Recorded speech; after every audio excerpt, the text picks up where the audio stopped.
promulgating the constitution, the framers realized that there were human rights violation during the process of arrests and all that, because some people were just like during maybe when the new constitution had not been promulgated, people were just arrested for no apparent reason or without understanding why they were arrested. Then they were detained for more than 24 hours before they are charged before the court. So the Constitution of Kenya under Article 49 provides the rights of an arrested person. So when a person is being arrested, the Constitution provides that he must be given the reasons as to why they are being arrested, and not just being given reasons. They must be given reasons in a language that they understand. So if a person only speaks Swahili, then the police should speak to him in Swahili. If he is sign language issues, they should find somebody who understands sign language to communicate to them that you are being arrested for this and this reason. First of all, that's one thing that they have to be given. Then the second thing is they should be told that you have a right to remain silent. You have a right to remain silent, and the consequences of not remaining silent. Like you've seen in movies, sometimes it's told you have a right to remain silent. Everything you'll say will be used against you in the court of law. So that's the consequence of now communicating. So that's a right that a person has, and it's more pronounced in the US. It's called Miranda rights. After somebody who was arrested, he was called Miranda. He was arrested without being accorded the right of an arrested person of being informed as to the reasons why he was arrested. So it was called Miranda rights. So it's famous by the name Miranda rights. So those are first of all the three things that an arrested person should be, the rights that he has. Then he has a right to call an advocate, to call an advocate. So when you are arrested, you can be told that you have a right to remain silent. Yes. So you call an advocate to be there, so that when you communicate with the police, there's somebody who understands the law and the legal import of what you're saying. So an advocate should be there, and you have a right not to be compelled to make a confession. Yeah. So in fact, there are some rules regarding confessions. So some people are arrested, then they're brought in court. They think they've confessed to a crime. Then they go before the court. Then they just say, oh, I confessed, I'm doomed. I confessed before the police, I'm doomed. Before somebody confesses to an offense, there are some guidelines within which the police should follow for that confession to be admissible before court. What are some of these guidelines? First of all, the person who's arrested should not be confined in such a way that in an inhumane manner, such that confession is the result of him being placed in a better place. He should not maybe be tortured. Then he should be given a right to call an advocate or somebody to be there present before he confesses, or he or she confesses.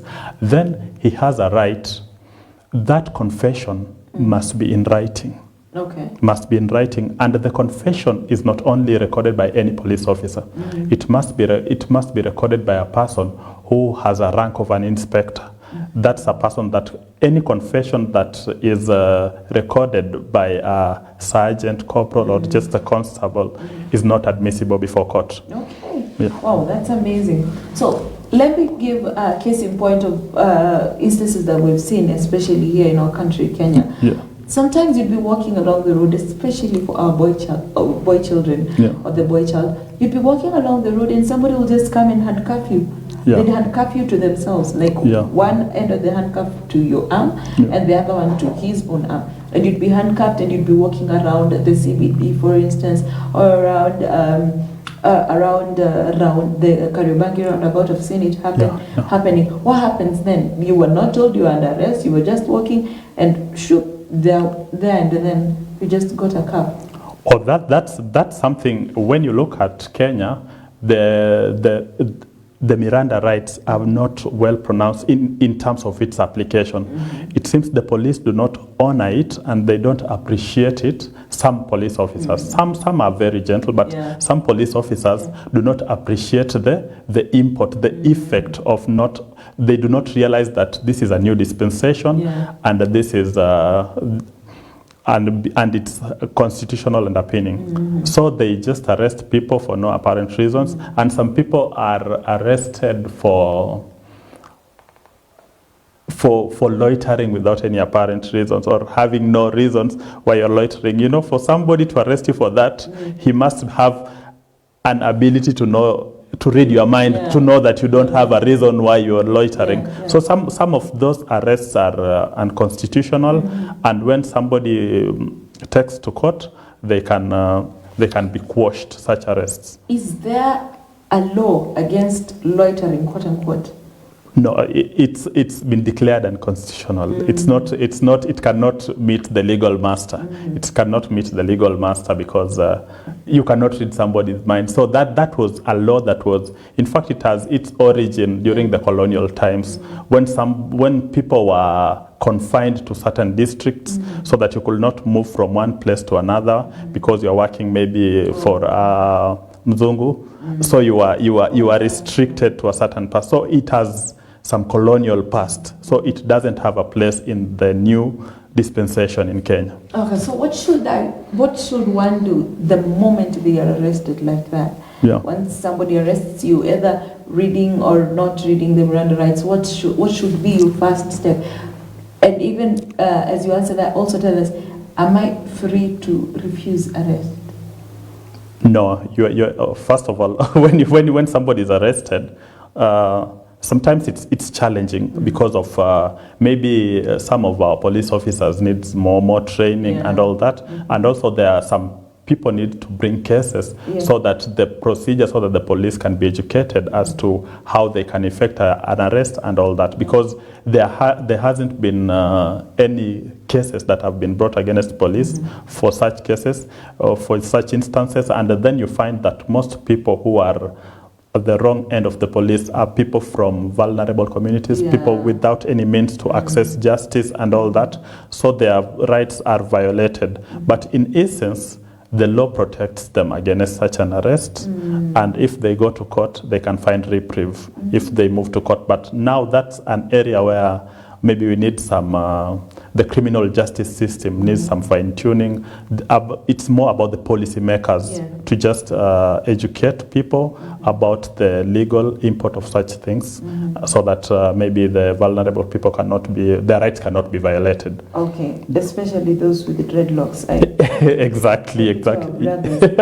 Now, back to the question. So what should I do? I'm arrested. What should I say? Now that I'm not allowed to speak, should I just go like a cow being led to the slaughter, or is there something I can say or do that can make my arrest more amicable or more smooth? Now, when somebody is arrested, now him or she has a right to call an advocate or a person to inform him that have been arrested. So in that sense, the police must give you a reason why you've been arrested. You've been found, there's a report that has been made to the police that you stole this and this thing. So we are arresting you because of that.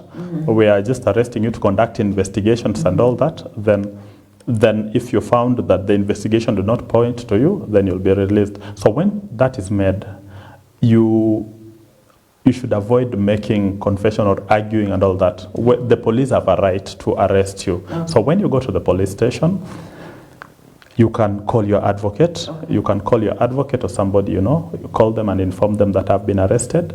An advocate is good because he understands the law, that I've been arrested. They'll come to the police. They'll understand the reasons why you are arrested. Then once you've been arrested, you are at the police station. You have a right. You must be brought before the police, before the court. You must be arraigned before the court within 24 hours.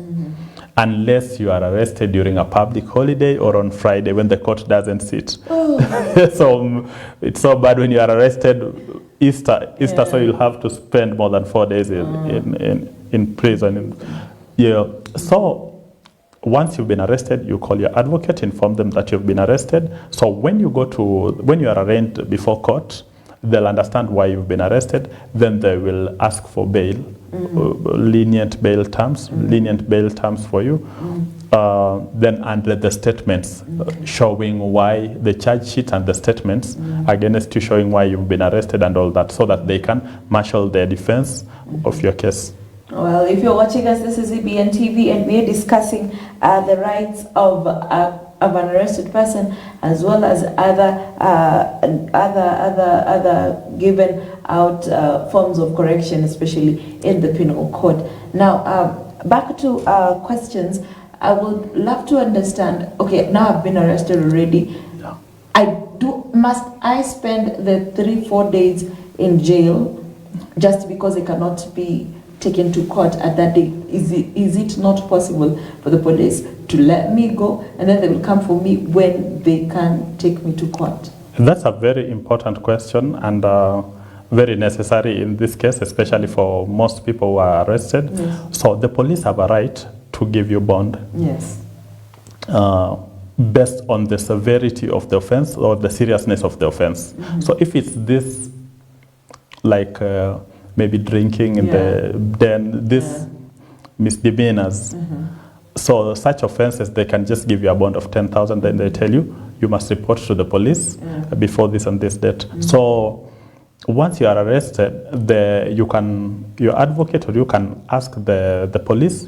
They can give you a bond. You deposit that amount, maybe 10,000, so that you are freed. Then you are told to attend court if it's on a weekend, so that you attend court on Monday. Then you are arraigned. Then you plead whether you are guilty or not guilty. Then you start the legal process. So it's possible for a person to be released. It's not cast in stone that once you've been arrested, there's no way you can be released. Yeah, you can be released. The police consider also the severity of the offense. Maybe if you're somebody that has the potential of running out of the country, or you're just somebody works here, so they consider several factors before giving you that bond. But it's possible you can be given the police bond. Yeah. Let me ask the difference between bond and bail. Okay, yeah. Because we hear that a lot. Released on a cash bail, released on this and this bond, whatever the terms of the bond, blah, blah, blah. What's the difference between a bail and a bond? So a bond is when somebody is asked to deposit, let's say something like title deed, or logbook, motor vehicle certificate, as security, for them being released. Let's say you've committed, you've been charged with burglary, and then the court gives you a bond of 500,000. So you will find a property worth 500,000, and it's not you to determine that this property is worth 500,000. So once you have the title deed or any document proving that you own such property, you will go, it will be valued. There's some valuers who value that this property is worth this much. Then it will be deposited to court. Once it's been deposited in court, you'll be released. But when it comes to cash bail, cash bail is when you're told to pay money as a condition for your release. So if you've given a cash bail of 100,000, the moment you deposit 100,000 in court, you'll be released as the case continues. So when you're acquitted, you have a right, the amount will be refunded. It's not that it just disappears. What happens if I'm not acquitted? No, even if you're not acquitted, unless now the court should a fine, maybe deposited 200,000, then the court issues a fine of 500,000. So the amount can be, if you are given an option of a fine, and if you don't pay the fine, you'll go to prison and you opt to take the fine. So that amount now will be used to pay up your fine. Okay. So fine, bond, bail, different things. That. So you cannot, but you can still use a fine. A fine is one of the penal sanctions. Once the court has heard your case, everything, and it's during its conclusion, they've determined that you've been guilty. So that is now the penal sanctions after sentencing now. That's the penal sanction that's given. But bail and bond are given pending a hearing. Once you've been charged, they're given pending a hearing, or sometimes pending an appeal. Maybe you've had a case, the court has determined that you're guilty, and it's made let's say it's a magistrate court, it's made a determination that you're guilty, and you want to appeal now to the High Court. Now you can ask for bond pending appeal. You ask for bond, so you are out as your appeal is being heard. Okay. Yeah. And is that something they can do, or they can also deny? It's the court's discretion whether they can. It's a right in the Constitution even to appeal, to be given bond, but it's not a must. It depends on the circumstances. Okay. Yeah, you cannot be denied bond for no. There must be reasons, compelling reasons, why the bond is not given. For instance, if there's a risk that you'll run out of the country, first of all. If there's a risk, sometimes even the courts can deny you bond because members of the public are baying for your life. It's for your own good. Now you're denying the bond for your own good. So those are some of the reasons why the bond can be denied or the bail can be denied. Okay, so we're from arresting a person through the court process. Now the judge or the magistrate has already made up his or her mind, and you're guilty. So let's get to the penal sanction. What dictates a penal sanction? That's a very good question. And before I go there, I'd like to differentiate between two terms that usually affect people, usually confuse people. Okay. Conviction and sentence. Okay. Yeah. So you've been convicted. Being convicted means the court has made a determination as to your guilt or not guilty. So it has weighed. It's part of the criminal system now. They've weighed. You've brought your evidence. The prosecution has brought its evidence. The court has weighed the two sides of the coin, and it has come to a conclusion that you are guilty. The court convicts you. Once it's convicted you, now the punishment after convicting you is what is called the sentence. Now saying you've been sentenced to 5 years, the sentence, you've been sentenced to pay fine of 5 million, now that is the sentence. Before you even continue, why can't you receive the conviction and the sentencing on the same day? Oh, that's a good one. First of all, the court is under obligation to weigh extenuating circumstances as to why you should not, as in they should weigh the reasons. Once they found you guilty, they should weigh the reasons why you should not be given such a sanction. Because crime is not the same. We can both steal, but we had different input in the theft. So crime is not the same. And some people, let's say for you go steal, you and a street kid. You know, for him, he'll say he didn't have any food to eat.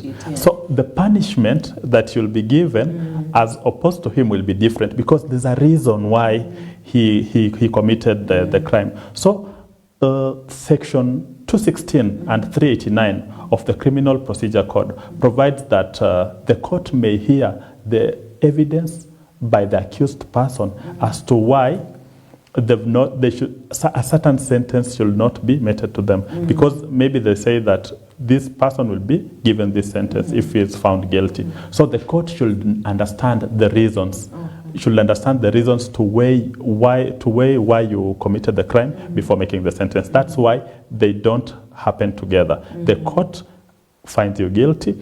Then it gives you an opportunity to explain to it why a severe punishment should not be meted. Then it makes a determination why you should be sentenced for that. Okay, thank you very much. Now let's get to the sentencing already. And I'd ask this again, what dictates a sentence?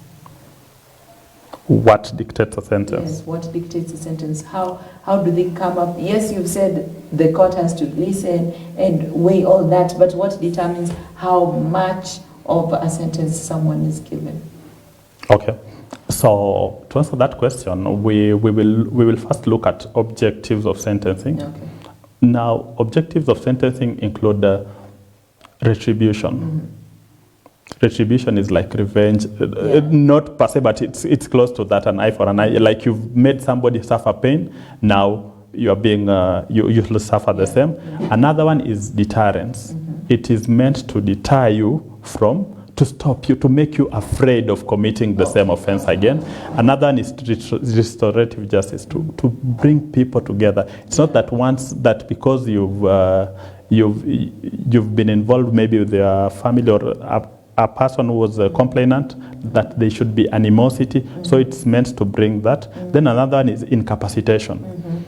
A person who kills people, he should be put in prison to stop him. Yeah. Like the case of Philip Onyancha, who was, So he's incapacitated from continuing with this act. So he's incapacitated by being placed in prison. Mm-hmm. So the sentence that a person is, the sentencing is influenced by the statute. Mm-hmm. The penal code is the primary statute that defines the sentences that a person should be. Mm-hmm. Like they say that if you're found guilty of this offense, you should be punished for 5 years in prison, 2 years in prison, or such a thing. Mm-hmm. So the statutes usually define the sentence that should be imposed on somebody. Those are some of the factors that determine the sentence.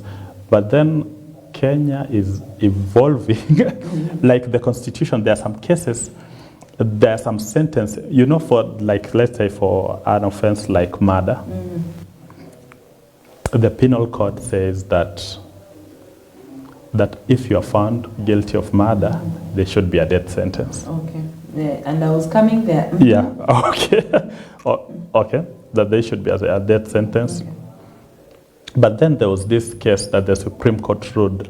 It's called Murwatetu case. Mm-hmm. In the Murwatetu case, the accused persons who are the appellants were found guilty of murder. Now, after the conviction, they were convicted of murder, which means that they were found guilty of murder. Then now the court did not have any, once you're found guilty of murder, because the penal code said shall be death, it's a must. The courts are compelled. The courts are compelled to impose a death sentence on you. So they challenged the statute. They challenged it because they found it was unconstitutional. And some of the grounds within which the case was brought to court, because they said that it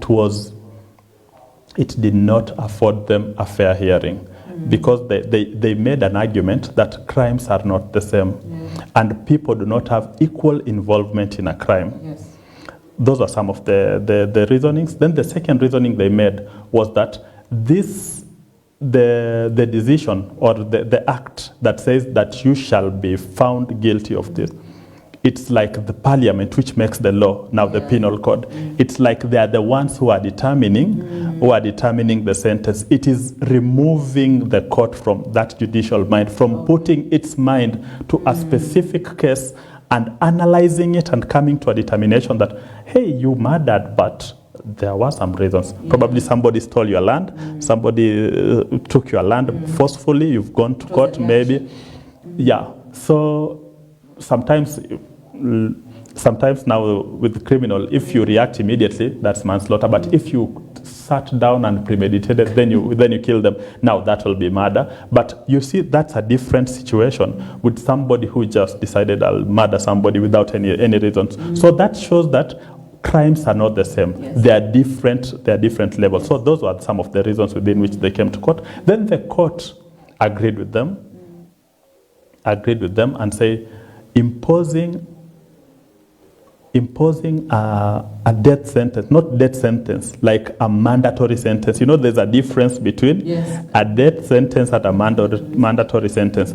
A death sentence is when the statute said that you can be given a death sentence, there's that leeway. Okay, yeah. Like the court can give you from a light one till murder. Yeah. But when it's mandatory, now it's like removing the judicial mind after conviction. When it comes to sentencing, it can't reason. Once it has found you guilty of it, and then you can appeal. You are usually a person, when a person appeals on a case, he can appeal on conviction and sentence. But now when you are found guilty of murder, you cannot appeal on the sentence because the statute has bound them. So it was found to be unconstitutional, and it was repugnant to human rights and all that. So now the court quashed. So now a mandatory death sentence is not applicable in Kenya. Very good. Which brings me now, and maybe to the last thing we're going to talk about. Yeah. Case in point, what happened last week with Jerry Rungu. He was sentenced.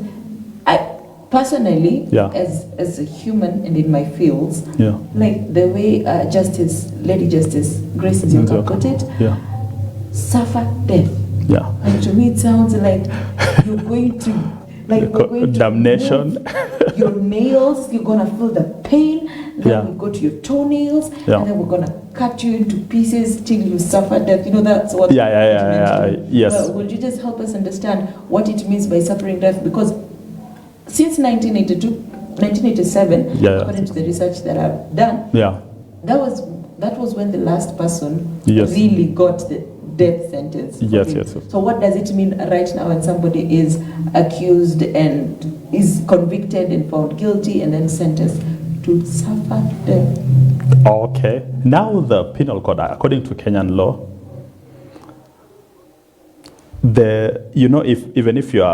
even if you're sentenced to death, there is a formula within which you are supposed to, that death is supposed to be arrived. In Kenya, it's to be arrived through hanging.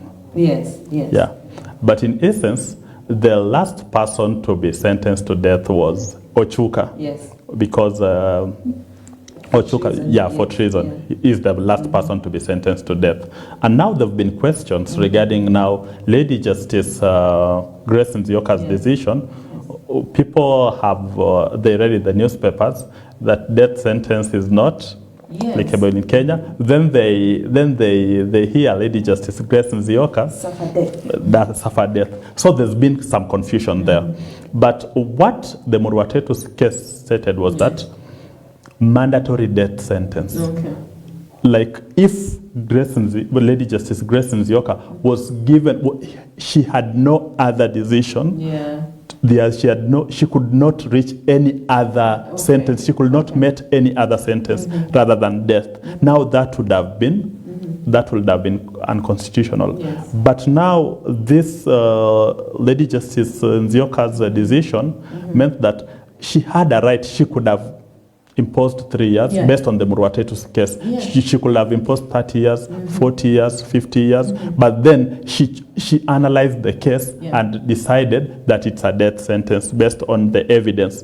So she took the most severe punishment, but she could have given her 30 years. So she was not compelled like by law. So that's where the confusion is. So what is the death sentence now? The death sentence now, it remains hanging, but nobody has been hanged. Nobody has been hanged based on that. And there have been some legal scholars who have argued that maybe at this point in time, that's so draconian, death sentence is so draconian that we've moved through human rights and all that, that it shouldn't be permitted. But as it stands, there's been no court pronouncement that has said that death sentence is unconstitutional or not. So the court has every right to impose a death sentence, though it's just something that, maybe the executive will decide at one point that we impose it, but at this point it's not been imposed and all that. And there's no law that stops a judicial officer from imposing a death sentence. Wow. Yeah. All right. And that marks the end of today's session. I'm really running out of time. Thank you very much to everybody who has been watching. If you're watching us later on. Do feel free to drop in the questions there. Thank you very much, Mika. While watching and learning, Kabisa, Masinzilo is watching, and everybody else who is tuned in, whether through Facebook, whether through YouTube, or directly through EBN TV across our free-to-air channels. Thank you very much for keeping us company. Thank you very much, Wakili, for your time. Thank you for the invitation. This was enlightening. I hope nobody will be arrested again and stay arrested. We hope we'll also evolve. Yeah, I hope we also evolve. Yes. But now this is Know Your Law. I hope you've learned a thing or two about your rights, about your law. Keep texting ideas, comments, or suggestions that you would want us to cover, and I assure you, our lawyers are here and they're ready to tackle those issues. My name is Consolata Chibalonza. It has been an honor. It has been a blessing. And until next time, God bless.